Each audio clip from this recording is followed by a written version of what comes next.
정치 참여 주체라는 이제 단원이 나왔는데요. 정치에 참여하는 주체 대표적으로 정당이 있죠. 정당을 먼저 살펴볼 거고 그 다음에는 시민단체와 이익집단이 나와요. 그래서 여기 이 단원의 문제는 이 세 가지 정치 참여 주체의 공통점과 차이점, 각각의 고유한 특성을 구별하는 문제가 많이 나오거든요.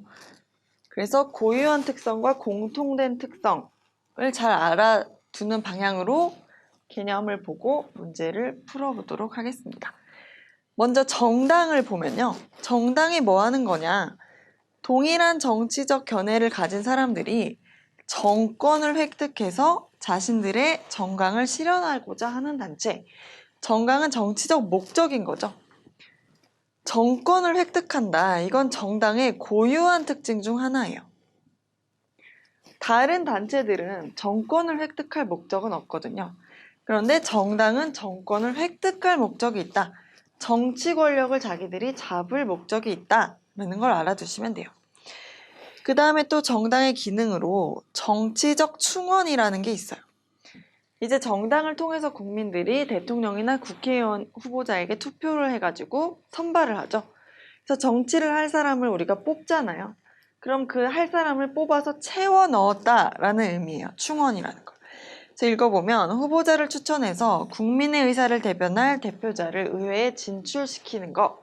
이게 바로 충원이라는 기능이죠. 그래서 이 충원도 정당의 고유한 기능에 해당이 돼요. 다른 시민단체나 이익집단은 이 기능을 하지 않겠죠. 여론의 형성과 조직화. 국민의 의사를 정부에 전달해서 정책 결정에 영향력을 행사한다. 이거는 세 집단 모두의 공통된 기능이에요. 사람들의 의견을 모아가지고 이거를 이제 정책 결정 기구에 투입하는 투입 역할을 하는 거죠. 그다음에 매개적 역할이라는 게 나오는데요. 이건 또 정당의 고유한 기능에 해당돼요.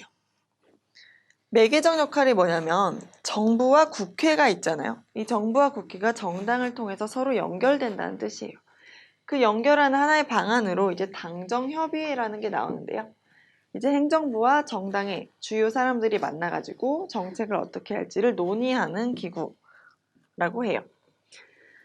그 다음에 정부 및 권력을 통제한다. 활동을 조정하고 감시한다. 이거는 세 단체 모두에 해당되는 기능인 거죠. 정치사회화 기능.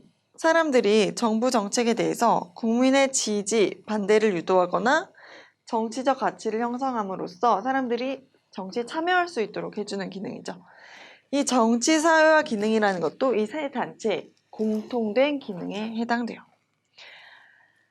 그 다음에 정당을 통한 시민 참여라는 게 나오는데요. 사람들이 정당에 가입해서 당원으로 행사할 수도 있고 행사나 집회에 참석할 수도 있다는 거죠.